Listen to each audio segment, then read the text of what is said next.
Hey, it's Susanna, and this is my adventure journal. It's been a while. I've been trying to get out, but it's been pretty difficult. I'm currently near the border to Death Valley National Park, a trip I wanted to do 2 months ago, finally getting out to doing it now. I'm doing a series of shorter backpacking trips in the park, some of which I'm blogging, and today I'm going to be hiking to the ghost town of Panamint City. It's been interesting so far. Hold on, let me flip this around and show you where I am. So down there is Panamint Valley. That's where I just came from on, I don't know if you can see this road, but a very interesting dirt road going up through the canyons that was really cool, but not someplace you want to break down on. And the parking area for this hike is at this ruin right here. This is called the Wick camp, and named so because Chris Wick used to live here. But a lot of cool rubble and structures, and looks like there's some mining stuff back there. So this seems to be a popular hike, as there are several other cars in the parking lot, so the ghost town won't be fully deserted. But what I'm going to do is I'm going to be taking this area, the Surprise Canyon. It's technically part of the BLM, and at some point I'm going to be crossing into Death Valley National Park. So there should be water throughout most of this hike up the canyon, and then questionable if whether there's water at the ghost town. And this is my first time doing this hike, so I'm really excited for what I'm gonna see. I put my camera down for 2 seconds and I already see interesting things. This always happens. Looks like there is remains of some mining over there. That looks mining-ish to me. I'm trying to follow a trail, even though there is not a trail. There used to be a road going up here, like an actual legitimate road, but that washed out in a flash flood in, I think, 1984, in the 80s sometime. So at the beginning there should be a trail, but then eventually you're just going to be climbing and scrambling up the canyon. But mine remains. And Death Valley is known for borax mining, but there was some mineral mining here too. Panamint City had silver and copper, I believe. And borax, if you don't know what borax is, I don't blame you. It's what's found in your laundry detergent. Helps clean your clothes. It sounds weird, but there is you have to mine it from the ground, and there's a need for it. Wow, look at this. Got some waterfalls. And it's a series of waterfalls. You can see them going all the way up this little stretch of canyon. I don't know if this is on a video, but there's waterfalls way back there too. You can see it coming down. I remind you, there used to be a road here. It literally got washed away. And if you're having a hard time hearing what I'm saying right now, Air Force has been going crazy the past couple days.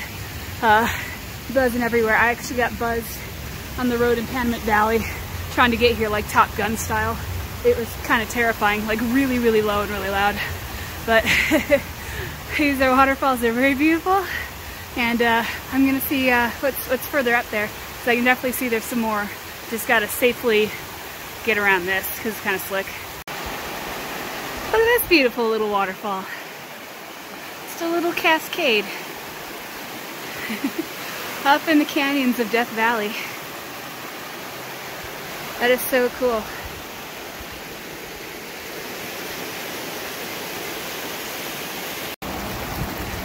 Still climbing through the water. I remind you, there was a road here at one time. I've actually been walking through the water itself as opposed to this over here, because for me personally, there's more steps. So there's algae in the water, but then these rocks are actually polished and slippery even without wet boots. So just kind of have to pick your poison and very slowly make your way through this canyon. It's honestly kind of fun. And you're gonna get your shoes wet anyway, so I'm just going through the water very, very carefully because there is algae here. And it is a little slick. Okay, I think I'm out of the waterfall section and I am out of breath.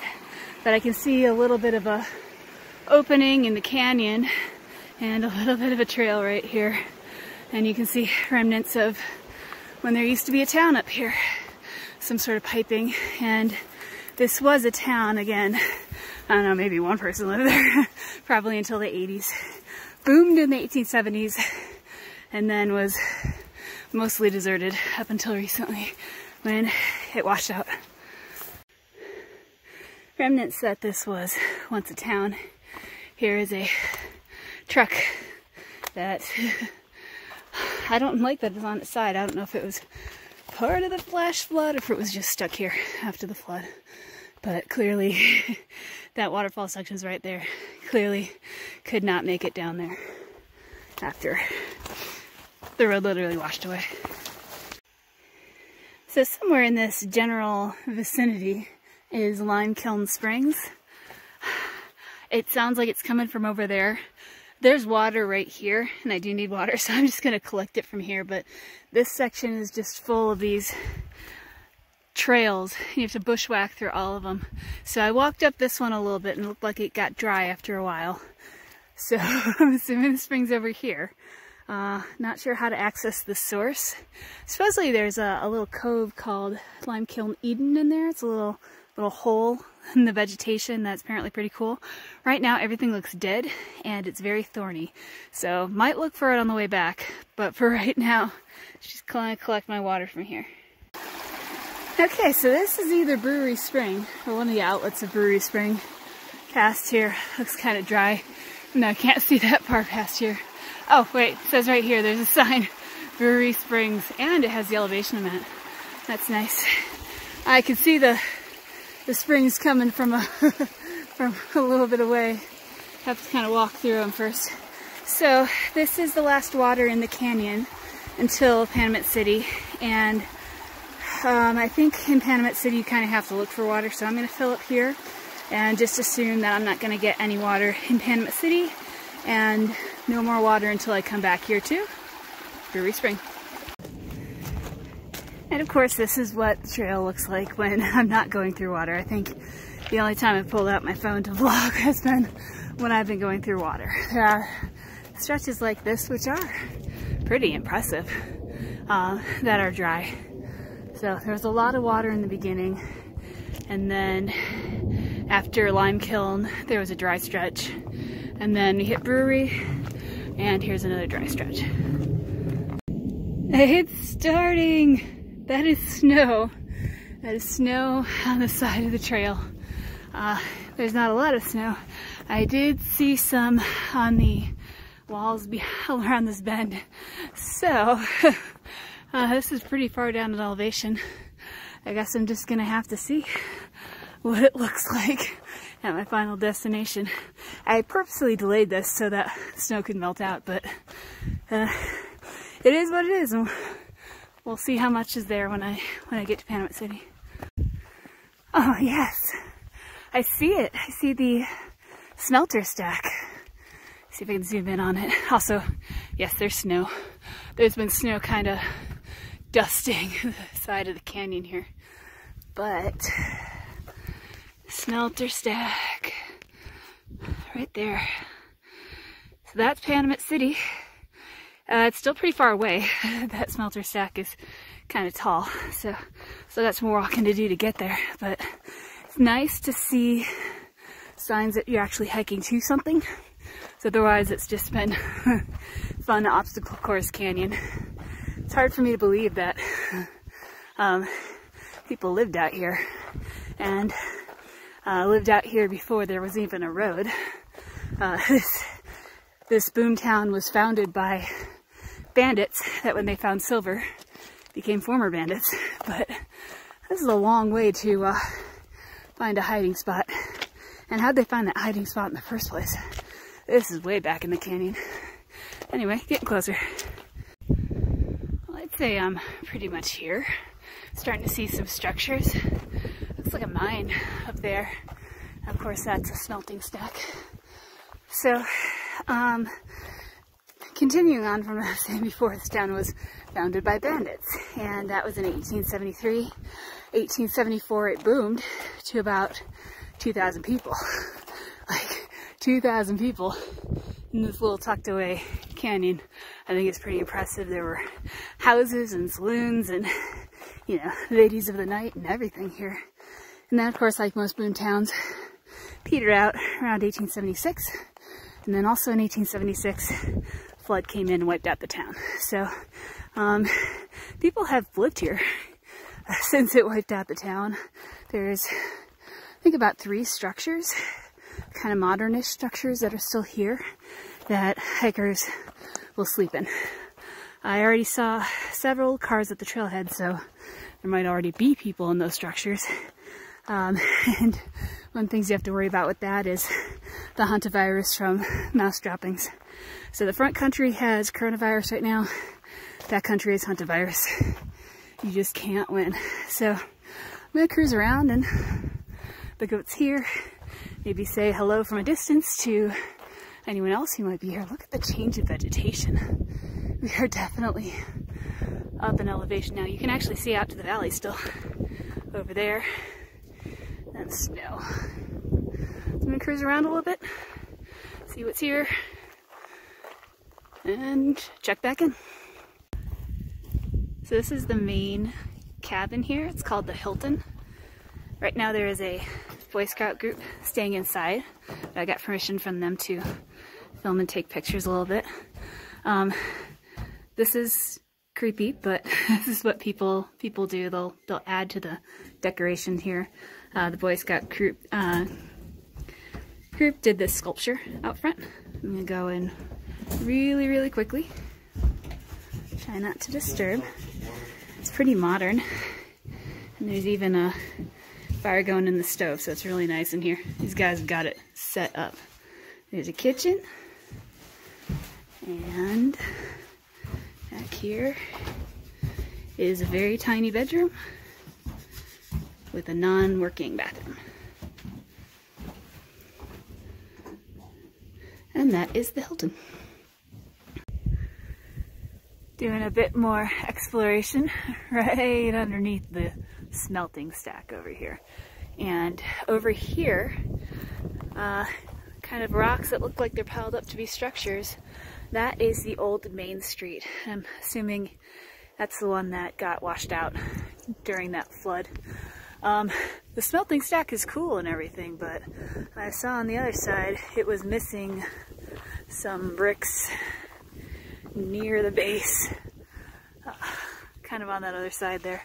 So this smelting stack may not be up there forever. Here's the town. I'm gonna go down through the snow and see if I can get a better look at this structure. And this is what the structure looks like from down below here. You can see that hole in the base I was talking about. Makes me a little nervous about it. But this is what the rest of the structure looks like. It's this cool archway right here underneath the mine. Bricks everywhere. I'm assuming from what used to be the structure. And then the view out to Panamint Valley. Another layer to this town. There's a layer above me I still need to check out as far as the mine is concerned, but it looked like mine shaft, or maybe how they transported stuff to the smelter back here. But one more level of this hill to go. Okay, top level. There is this little boxed in area. I'm not sure if that's part of the mine or if it's just storage. There's an actual entrance to the mine over here, and that's where the Boy Scouts are right now. And then